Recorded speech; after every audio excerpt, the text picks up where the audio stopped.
जीवन में सत्य बहुत ही महत्वपूर्ण होता है, क्योंकि सत्य ही वो माध्यम है जिसके द्वारा हम किसी व्यक्ति पर विश्वास कर पाते हैं। सत्य ही दरअसल वो कारण है जिसके द्वारा इस संसार में मानवता बची हुई है। सत्य हमेशा अपरिवर्तनशील होता है, जबकि झूठ परिस्थिति या समय के अनुसार बदलता रहता है। सत्य भले ही कड़वा हो सकता है, लेकिन कभी भी गलत नहीं हो सकता, जबकि झूठ मीठा तो बहुत हो सकता है, लेकिन कभी भी सही नहीं हो सकता। बिल्कुल, और यही कारण है कि समाज में हमेशा सच बोलने वाले व्यक्ति को सम्मान की दृष्टि से देखा जाता है। राजा हरिश्चंद्र एक ऐसा उदाहरण है जिन्होंने सत्य के लिए अपना सब कुछ न्यौछावर कर दिया, और यही कारण है कि राजा हरिश्चंद्र के नाम के पहले सत्यवादी लगाया जाता है और किसी भी ईमानदार की तुलना राजा हरिश्चंद्र से की जाती है। जी हाँ, असत्य बोलने वाला ऐसा एक भी व्यक्ति नहीं है जिसका नाम महान लोगों में शुमार होता हो। झूठ का मार्ग अपनाने वाले व्यक्ति को हमेशा झूठ के पकड़े जाने का भय होता है। सत्यवादी व्यक्ति हमेशा निडर रहता है। तो सदा सत्य बोलें और जीवन में निर्भीक रहें। हेलो इंडिया, मैं हूं प्रतिबिंब शर्मा। हेलो इंडिया, मैं हूं अमृता चौरसिया।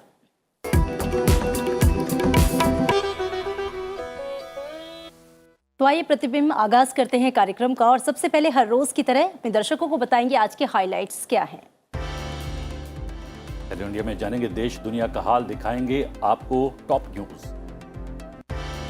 साथ ही आपको बताएंगे राज्यों से आई अहम खबरों के बारे में जिनका आपसे होगा सीधा सरोकार। इसके अलावा पॉजिटिव न्यूज के जरिए आपको मिलवाएंगे 14 साल के एक स्पेशल चाइल्ड अमृतांश से, जिसकी कलाकारी ने सबका मन मोह लिया है। और इसी के साथ पलटेंगे इतिहास के पन्नों को और जानेंगे क्या है आज के दिन का इतिहास। और साथ ही होगा हेलो इंडिया में बहुत कुछ खास, तो जुड़े रहिए अगले आधे घंटे हमारे साथ। हेलो इंडिया में शुरुआत करते हैं आज की मुख्य खबरों के साथ।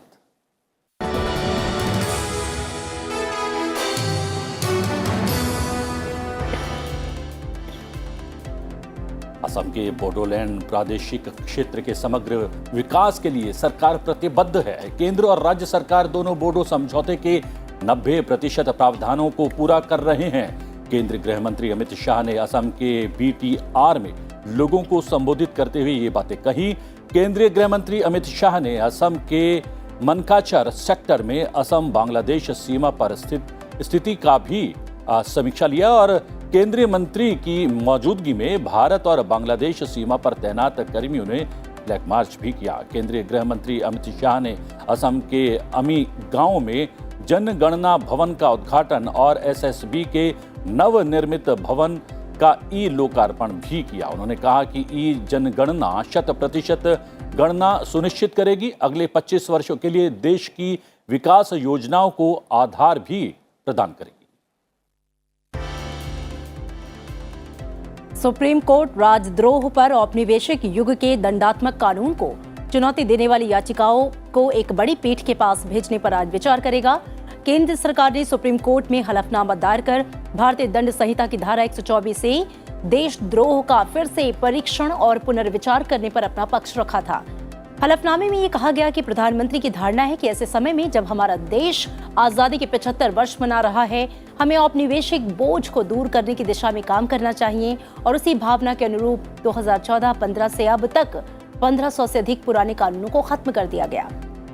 25,000 से अधिक अनुपालन कंप्लायंस बोझ को भी समाप्त कर दिया गया, जो लोगों के लिए अनावश्यक बाधा उत्पन्न कर रहे थे। उधर उपभोक्ताओं की बढ़ती शिकायतों के बीच सरकार आज कैब एग्रीगेटर्स से मुलाकात करेगी। उपभोक्ता मामलों के सचिव रोहित कुमार सिंह ने कहा कि सरकार ने किराया गणना, सर्च प्राइसिंग, राइड कैंसिलेशन और ग्राहकों की डेटा सुरक्षा के लिए उनके द्वारा किए गए उपायों से संबंधित नीतियों पर चर्चा करने के लिए ओला और उबर जैसे कैब एग्रीगेटर्स की एक बैठक बुलाई है। इन प्लेटफॉर्म्स के द्वारा कथित अनुचित व्यापार प्रथाओं की उपभोक्ता शिकायतों में वृद्धि के बीच ये बैठक बुलाई गई। और इधर बंगाल की खाड़ी के ऊपर बना चक्रवाती तूफान आसानी तटीय आंध्र प्रदेश और ओडिशा की ओर बढ़ रहा है। आज इसके उत्तर पश्चिम की ओर बढ़ने और उत्तरी आंध्र प्रदेश और ओडिशा के तटों से पश्चिम मध्य और इससे सटे उत्तर पश्चिम बंगाल की खाड़ी तक पहुंचने की संभावना है।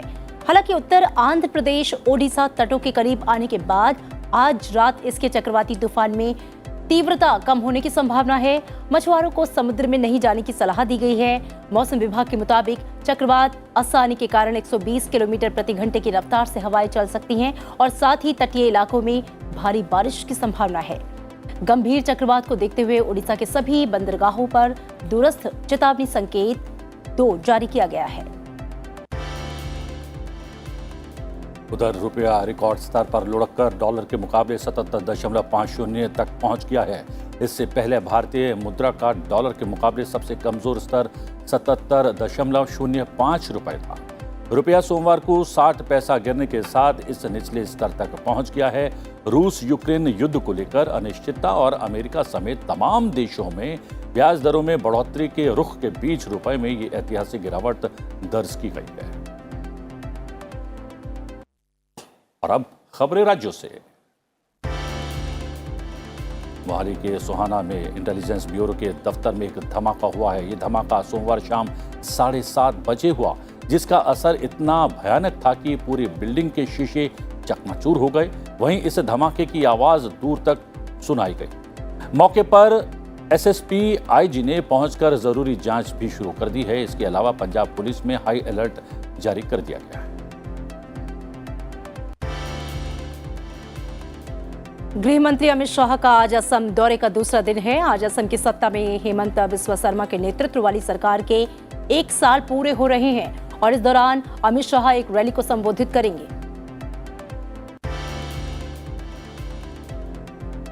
सीएम योगी राजकीय स्वतंत्रता संग्राम संग्रहालय और विक्टोरिया पार्क में क्रांति दिवस पर आयोजित कई कार्यक्रमों में हिस्सा लेंगे। साथ ही मंडल के विकास कार्यों और कानून व्यवस्था की समीक्षा बैठक करेंगे। इसके अलावा वो निर्माणाधीन ट्रांजिट हॉस्टल RRTS परियोजना और इंटीग्रेटेड ट्रैफिक मैनेजमेंट सिस्टम का भी निरीक्षण करेंगे। इस दौरान सीएम योगी क्रांतिकारी नायक और 1857 की क्रांति के अग्रदूत शहीद कोतवाल धन सिंह गुर्जर की प्रतिमा पर माल्यार्पण भी करेंगे। अमर जवान ज्योति, शहीद मंगल पांडे और शहीद स्मारक स्तंभ पर पुष्पांजलि अर्पित करेंगे। कोरोना काल में देश के दूसरे राज्यों में संकट में फंसे उत्तर प्रदेश के प्रवासी नागरिकों को सामाजिक आर्थिक सुरक्षा दिलाने की घोषणा मुख्यमंत्री योगी आदित्यनाथ ने की थी। यहां लौटे प्रवासियों को रोजगार, स्वरोजगार की व्यवस्था भी सरकार ने की और अब इस दिशा में महत्वपूर्ण कदम उठाते हुए सरकार ने यह निर्णय लिया है कि मुंबई में रह रहे यूपी के प्रवासी नागरिकों के लिए मुंबई में जल्द कार्यालय खोला जाएगा और इस कार्यालय के माध्यम से उनकी सामाजिक सुरक्षा सुनिश्चित कराई जाएगी। साथ ही गृह प्रदेश में निवेश, रोजगार, पर्यटन आदि के लिए उनके साथ समन्वय स्थापित किया जाएगा। कांग्रेस नेता राहुल गांधी मंगलवार को गुजरात के आदिवासी इलाके दाहोद में रैली करने जा रहे हैं। इस रैली के जरिए कांग्रेस जल, जमीन, जंगल के अधिकार को लेकर लोगों को जोड़ने की कोशिश करेगी। राष्ट्रीय जनता दल के नेता तेजस्वी यादव ने घोषणा की है कि वो जल्द अन्य पिछड़ा वर्ग की जनगणना के लिए बिहार से दिल्ली तक पदयात्रा शुरू करेंगे। उन्होंने कहा कि केंद्र की नरेंद्र मोदी सरकार पर दबाव बनाने के लिए वो पदयात्रा शुरू करेंगे। बस्तर फाइटर्स भर्ती प्रक्रिया की शुरुआत सोमवार से हो गई है। अभी 9 मई से लेकर 14 मई तक अभ्यर्थियों के दस्तावेजों की जांच की जानी है। अभी पूरे संभाग के 7 जिले में 300 पदों पर नियुक्तियां होनी हैं। संभाग के 7 जिलों के 2100 पदों के लिए कुल 53,336 आवेदन पहुंचे हैं। पहले दिन दस्तावेज सत्यापन के लिए 7 जिलों में कुल 6,500 अभ्यर्थियों को बुलाया गया था। हरियाणा विधानसभा को पेपरलेस करने की प्रक्रिया तेज हो गई है। सदन में वायरिंग का काम शुरू हो गया है। इलेक्ट्रॉनिक्स आइटम की खरीद प्रक्रिया का जायजा लेने के लिए विधानसभा अध्यक्ष ने प्रदेश सरकार के सूचना एवं तकनीकी विभाग, वित्त, PW, हार्ट्रोन, वास्तुकार, BSNL, NIC और निक्सी के अधिकारियों के साथ बैठक की। बैठक में विधानसभा के डिजिटलाइजेशन प्रोजेक्ट की अब तक की प्रगति का जायजा लिया गया। यूरोप और ऑस्ट्रेलिया सहित कई देशों में आम नागरिकों को कोविड काल के दौरान मिले कोविड अलाउंस ने जोधपुर के एक्सपोर्ट को बढ़ा दिया है। पिछले 1 वर्ष में इसमें बढ़ोतरी देखी गई है।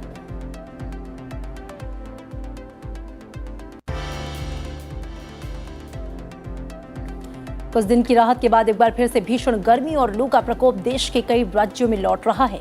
मौसम विभाग के अनुसार राजस्थान, उत्तर मध्य महाराष्ट्र, विदर्भ, पश्चिम मध्य प्रदेश, हरियाणा, दिल्ली और पंजाब में लू के थपेड़े लोगों को परेशान करेंगे। राष्ट्रीय और राज्यवार खबरों के बाद आइए नजर डालते हैं अंतर्राष्ट्रीय खबरों पर। श्रीलंका में आर्थिक और राजनीतिक संकट के कारण हालात गंभीर होते जा रहे हैं। सोमवार को निवर्तमान प्रधानमंत्री महिंद्रा राजपक्ष ने पद से इस्तीफा दे दिया, जिसके बाद से देश भर में सड़क पर उतरे प्रदर्शनकारियों ने हमला बोल दिया। यही नहीं, बेकाबू प्रदर्शनकारियों ने 12 से ज्यादा मंत्रियों के घरों को आग के हवाले कर दिया, जिस पर अमेरिका की प्रतिक्रिया सामने आई है। अमेरिका ने कहा है कि श्रीलंका के हालात पर नजर बनाए हुए है। श्रीलंका के एक सांसद समेत 5 लोगों के मारे जाने की खबर है, तो वहीं 150 से ज्यादा लोग इस हिंसा में घायल हुए। कल शाम से लेकर बुधवार शाम 7 बजे तक कर्फ्यू लगाया गया है। श्रीलंका के अंतर्राष्ट्रीय मुद्रा कोष के साथ आर्थिक मदद को लेकर 23 मई तक बातचीत जारी रहेगी। श्रीलंका में फंसे भारतीयों के लिए हेल्पलाइन नंबर जारी किया गया है। रूसी राष्ट्रपति व्लादिमीर पुतिन ने विजय दिवस के अवसर पर कहा कि यूक्रेन में रूसी कार्रवाई पश्चिमी देशों की नीतियों के खिलाफ एक जवाब है। पुतिन ने कहा कि नाटो हमारी सीमा पर खतरा पैदा करना चाहता था। विजय दिवस के दौरान 11,000 सैनिकों ने परेड भी निकाली। अमेरिकी राष्ट्रपति जो बाइडेन ने Ukraine democracy defence lease act पर हस्ताक्षर किए। इस कानून से यूक्रेन को हथियारों, सैन्य उपकरणों, दवाओं, भोजन आदि के हस्तांतरण में तेजी आएगी। इस कानून के जरिए जो देश इसका लाभ उठा रहा है वो इसका भुगतान बाद में कर देगा। द्वितीय विश्व युद्ध के दौरान सैन्य उधार पट्टा कार्यक्रम का उपयोग किया गया था। आपको बता दें कि यूक्रेन को अर्थव्यवस्था के लिए हर माह $5 बिलियन की जरूरत है और अमेरिका यूक्रेन को $40 अरब की आर्थिक मदद देने के लिए राजी हो गया है। वॉशिंगटन पोस्ट ने सार्वजनिक सेवा पत्रकारिता में पुलित्जर पुरस्कार जीत लिया है। हम बता दें, वॉशिंगटन पोस्ट ने यूएस कैपिटल्स में 6 जनवरी 2021 के विद्रोह की कवरेज की थी। वहीं मियामी हेराल्ड को सर्फसाइड कोंडो के ढहने पर ब्रेकिंग न्यूज रिपोर्टिंग के लिए पुलित्जर अवार्ड से सम्मानित किया गया है, जबकि न्यूयॉर्क टाइम्स ने राष्ट्रीय और अंतर्राष्ट्रीय रिपोर्टिंग दोनों में ही ये पुरस्कार जीता है। और अब नजर आज की गतिविधियों पर। राज्यसभा सचिवालय संसद पुस्तकालय भवन के जीएमसी बाल योगी सभागार में राज्यसभा दिवस मना रहा है। राज्यसभा के सभापति एम वेंकैया नायडू समारोह में मुख्य अतिथि होंगे। केंद्रीय कृषि एवं किसान कल्याण मंत्री नरेंद्र सिंह तोमर इजराइल के दौरे पर हैं। आज वो कृषि अनुसंधान संगठन ज्वालामुखी और नेगेव रेगिस्तानी क्षेत्र में भारतीय मूल के किसान भारतीय सब्जियां पैदा करने वाले डेजर्ट फार्म का दौरा करेंगे। वो LTA प्रिजन एग्रीकल्चर कंपनी द्वारा ड्रोन के उपयोग के प्रदर्शन का भी निरीक्षण करने वाले हैं। आज अटल इनोवेशन मिशन के तहत प्राइम प्लेबुक लॉन्च और स्टार्टअप शोकेस किया जाएगा। ये कार्यक्रम डॉक्टर अंबेडकर इंटरनेशनल सेंटर में सुबह 11:20 पर आयोजित किया जाएगा। भारत और स्पेन के बीच द्विपक्षीय संबंधों को मजबूत करने पर ICWA नई दिल्ली और इसके MOU पार्टनर कासा एशिया के बीच संवाद का आयोजन किया गया है। राष्ट्रपति भवन में रक्षा अलंकरण समारोह आज शाम 5 बजे होगा। पर्यटन मंत्रालय अरेबियन ट्रैवल मार्केट दुबई 2022 में भाग ले रहा है। इस पैवेलियन में भारत अपनी समृद्ध और विविध पर्यटन क्षमता को प्रदर्शित कर रहा है। इसका उद्देश्य भारत को मस्ट विजिट डेस्टिनेशन के रूप में बढ़ावा देना है। लोकसभा अनुसूचित जाति और अनुसूचित जनजाति के कल्याण संबंधी समिति की बैठक होगी। ये नवगठित समिति की इंट्रोडक्टरी मीटिंग है, जिसमें वर्ष 2022-23 के दौरान एग्जामिनेशन के विषयों का चयन किया जाएगा।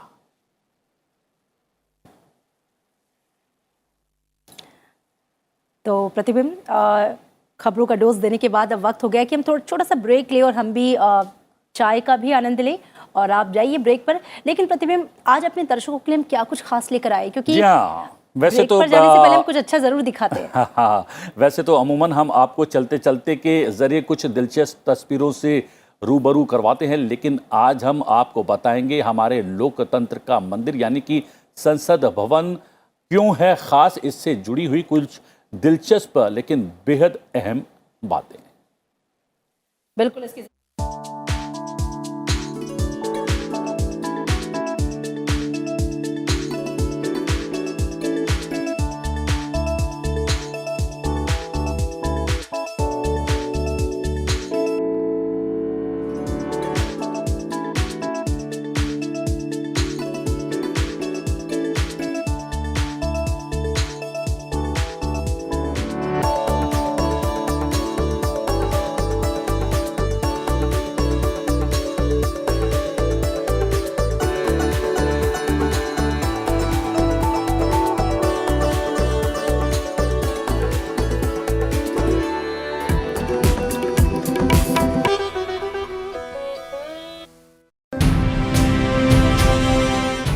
हम जा रहे हैं दमन के डुनेठा ग्राम पंचायत में, जहां की महिला सरपंच ने देखना है कि ऐसा क्या कुछ कर दिया है कि उनकी पंचायत को लगातार 3 सालों के लिए मिला है सफाई का पुरस्कार। जो गांव ज़्यादा क्लीन रखते हैं उनको अवार्ड दिया जाता है। तो हमारे डुनेठा पंचायत को 3 बार अवार्ड दिया गया। लेडीज़ सरपंच होना हमारे लिए बहुत गर्व की बात है, क्योंकि हम लोग का लेडीज़ का कोई भी इशू हो हम लोग तुरंत उसको बता सकते हैं। देखिए लोकतंत्र मेरी ताकत, मंगलवार शाम 7:30 बजे सिर्फ सनसेट टीवी पर। श्रीयकान्ताय कल्याण निधयेतिनां श्री वेंकट निवासाय श्रीनिवासाय मंगलम्। लक्ष्मी सविभ्रमालोक सुभ्रूविभ्रम चक्षुषे चक्षुषे सर्वलोकानां वेंकटेशाय मंगलम्। इतिहास का इस एपिसोड में हम आ पहुंचे हैं तिरुमला तिरुपति। हम जानेंगे श्री वेंकटेश्वर के बारे में, जानेंगे तिरुपति के बारे में। तो विजयनगर के जो सम्राट थे यहाँ पे, जैसे सालुवा नरसिम्हा हुए या कृष्णदेवराय हुए या अच्युतदेवराय थे, वो सब भगवान वेंकटेश्वर के बहुत महाभक्त। देखते रहे इतिहास सिर्फ संसद टीवी पे गुरुवार रात को 9:30 बजे। The glorious journey of India's 75 years of independence, protection of rights, ensuring equality, to empower, to deliver justice. Laws that have defined India and its people, laws that everyone should know. Watch 75 years, laws that shaped India. With me, Hemant Batra, only on Sansad TV.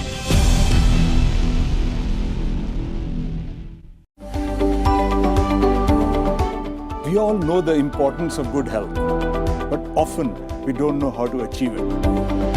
There's plenty of information available, but again, we don't know what is right and what is wrong. To know the truth and get your answers straight from some of India's top specialists, join me, Dr. Amrish Mithal, on Healthy India, only on Sansad TV.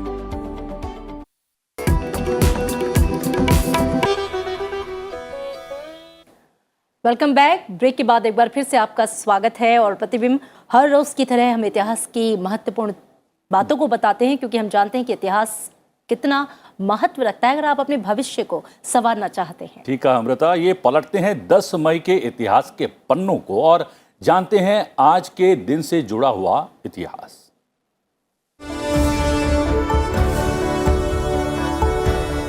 दस मई वर्ष 1857 में भारत के पहले स्वतंत्रता संग्राम का आगाज हुआ।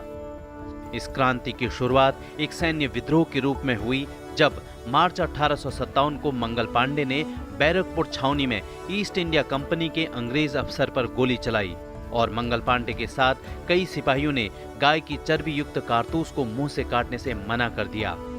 इस सैनिक विद्रोह के बाद मंगल पांडे को गिरफ्तार कर अप्रैल 1857 को फांसी दे दी गई। पहले स्वतंत्रता संग्राम का आरंभ मेरठ से हुआ, जो धीरे धीरे कानपुर, बरेली, झांसी, दिल्ली, अवध समेत कई स्थानों पर फैल गया। शुरुआत में मेरठ से एक सैन्य टुकड़ी दिल्ली के लिए रवाना हुई और दिल्ली के दूसरी सैन्य टुकड़ियों के साथ मिलकर मुगल बादशाह बहादुर शाह जफर को अंग्रेजों से लड़ने के लिए अपना शासक घोषित किया। 10 मई वर्ष 1994 में नेल्सन मंडेला ने दक्षिण अफ्रीका के पहले अश्वेत राष्ट्रपति का पद संभाला।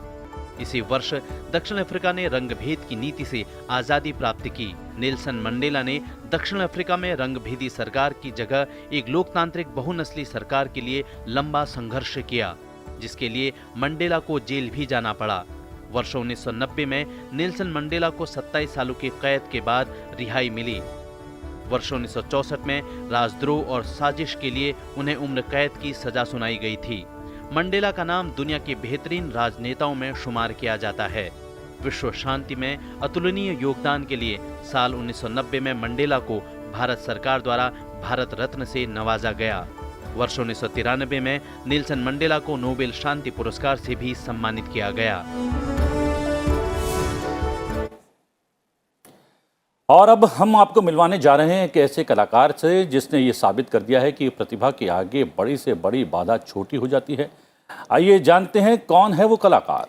बिल्कुल प्रतिबिंब, हम बताएंगे अपने दर्शकों को। दरअसल हम बात कर रही हैं 14 साल के अमृतांश की, जो कि स्पेशल चाइल्ड है, लेकिन शारीरिक और मानसिक बाधाओं के बावजूद अमृतांश ने कला का एक ऐसा संसार बनाया है जिसे देखकर आप भी हैरान रह जाएंगे।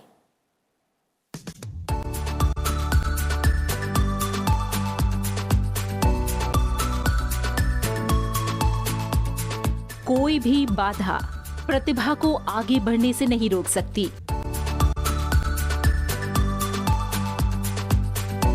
इस बात को और पुख्ता करती है 14 साल के अमृतांश की ये पेंटिंग एग्जीबिशन। कला की दुनिया में नए रंग भरता नन्हा कलाकार। अमृतांश एक स्पेशल चाइल्ड है। अमृतांश को ऑटिज्म है।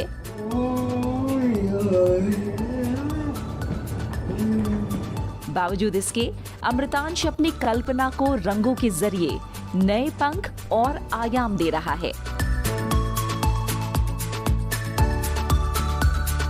गुरुग्राम में आयोजित ऑसम ऑटिज्म नाम की ये प्रदर्शनी अमृतांश की दूसरी एकल प्रदर्शनी है। इस पेंटिंग एग्जीबिशन में अमृतांश ने रंगों का नया संसार गढ़ा है, जिसे लोगों का खूब प्यार मिल रहा है।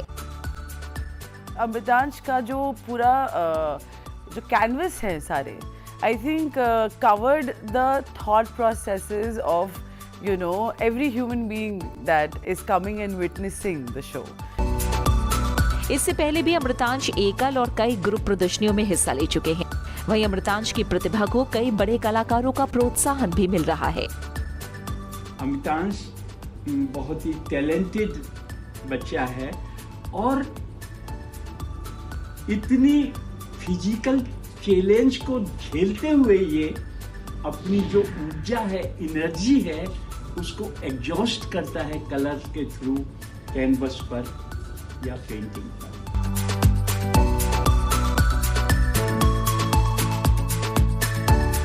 अमृतांश का ये पूरा सफर आसान नहीं था,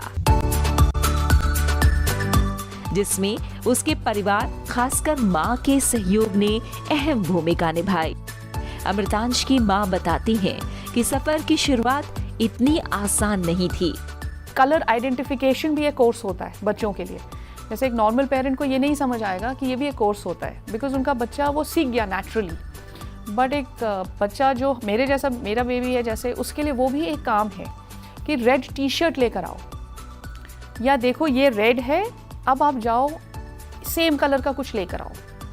देन आई रियलाइज्ड कि सेम कलर का तो वो ले आ रहा है, उसको मालूम है कलर ब्लाइंडनेस नहीं है, लेकिन मैं जब रेड बोल रही हूँ तो रेड नहीं आ रहा है। तो मैंने सोचा पेंटिंग के थ्रू कि आप रेड कलर दूँ, रेड लगाओगे तो मैं पीछे से रीइंफोर्स करती रहूँ। अच्छा अमृतांश रेड यूज़ कर रहा है अभी, अच्छा अभी रेड से पेंट कर रहा है, अच्छा अब ब्लू से पेंट करेंगे। तो 2 कलर से शुरू किया। ये आर्ट सिर्फ उसका 1% है, 1% ऑफ हिज होल थिंग जो मैं अभी निकाल पाई हूँ। ये उसने हमें लर्निंग एक अलग लेवल की दी है।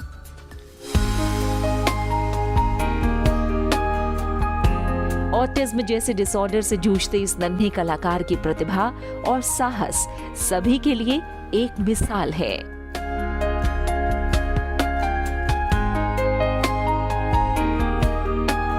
आज इस अनोखे कलाकार की प्रतिभा हर दिन नए आसमान छूने को तैयार है।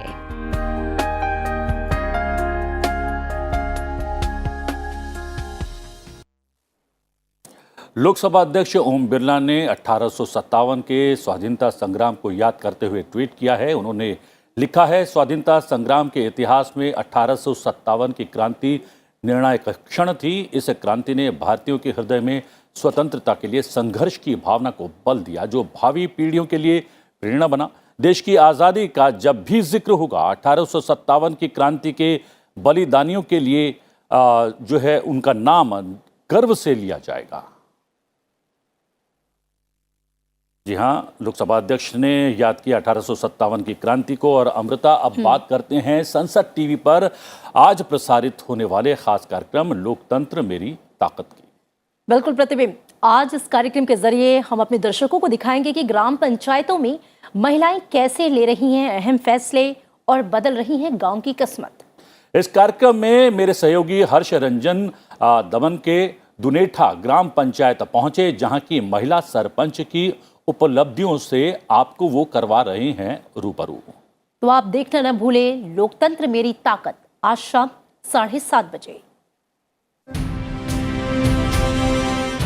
हम जा रहे हैं दमन के दुनेठा ग्राम पंचायत में, जहां की महिला सरपंच ने देखना है कि ऐसा क्या कुछ कर दिया है कि उनकी पंचायत को लगातार 3 सालों के लिए मिला है सफाई का पुरस्कार। जो गांव ज़्यादा क्लीन रखते हैं उनको अवार्ड दिया जाता है। तो हमारे दुनेठा पंचायत को 3 बार अवार्ड दिया गया। लेडीज़ सरपंच होना हमारे लिए बहुत गर्व की बात है, क्योंकि हम लोग का लेडीज़ का कोई भी इशू हो हम लोग तुरंत उसको बता सकते हैं। देखिए लोकतंत्र मेरी ताकत, मंगलवार शाम 7:30 बजे सिर्फ संसद टीवी पर। तो प्रतिबिंब, ये जो खबर है वो वुमेन्स एम्पावरमेंट को दर्शाती है और बहुत ही महत्वपूर्ण है। हमारे दर्शक ज़रूर इसे देखें।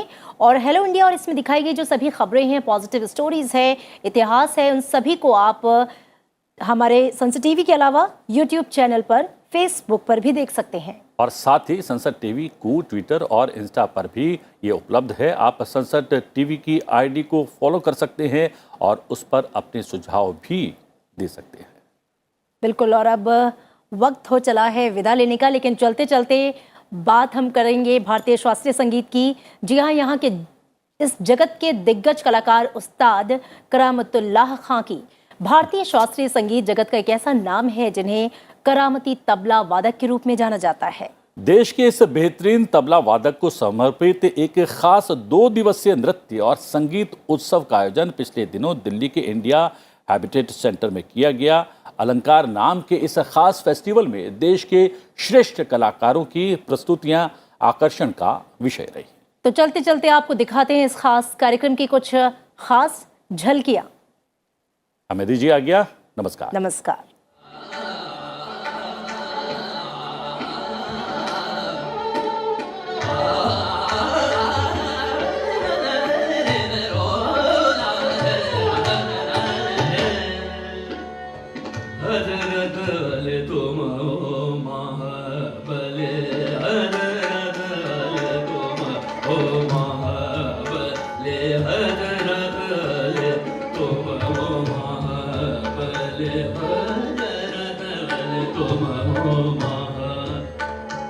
Hare